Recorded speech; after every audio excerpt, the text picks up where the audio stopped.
կիրակի երեկոյի։ Միայն թե ձանձրալի երկուշաբթվա փոխարեն առջևում տխուր աշունն։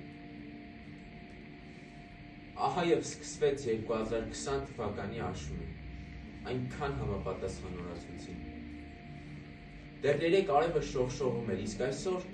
սեպտեմբերի առաջին կիրակի օրը հորդառատ անձրև է թափվում։ Արմենը ժամանակին հասավ կլինիկա եւ իր ձեռքով նվերներ բաժանեց երեխաներին։ Նա երջանկության տարօրինակ փայլ նկատեց այդ երեխաների դեմքերին։ Տեսավ, թե ինչպես նրանք նստեցին իրենց զայլակները եւ սկսեցին շարժվել ու խաղալ։ Եվ իրեն ներքուստ այնքան երջանիկ զգաց։ Եվ երբ ամեն ինչ վերջացավ եւ պատրաստվում էր հեռանալ, երեխաներից մեկը փարվեց նրա ոտքերին։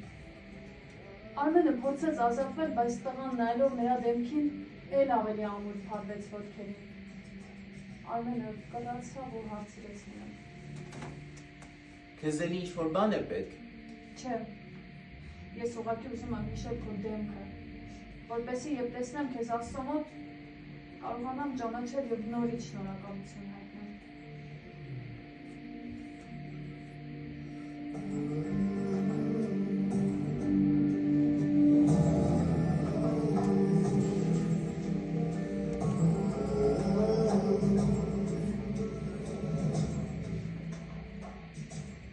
Երազները պետք են, որպեսզի մի կարճ ժամանակ լինես նրանց հետ, ովքեր այլևս չկան։ Արմենը հաճախ էր երազում տեսնում մորը, նրան, ով ծնել էր իրեն։ Ես մորս դեմքով չգիտեի, քանի որ մահացել էր, երբ ես ընդամենը 10 օրական էի, բայց ինչ-որ հրաշքով հիշում էի նրա հոտը։ Որ դա իմ մոր հոտն էր, ես համոզվեցի այն օրը, երբ ստնտուն եկավ Անտուանի մոտ։ Մտնելով մահակական սենյակ, ես անմիջապես զգացի նույն հոտը, որ զգացել էի, երբ մայրս երազումս այցելել էր ինձ։ Հարցի ստնտուին, թե ինչ հոտ է գալիս սենյակից։ Պատասխանեց, որ դա կրծքի կաթի հոտն է։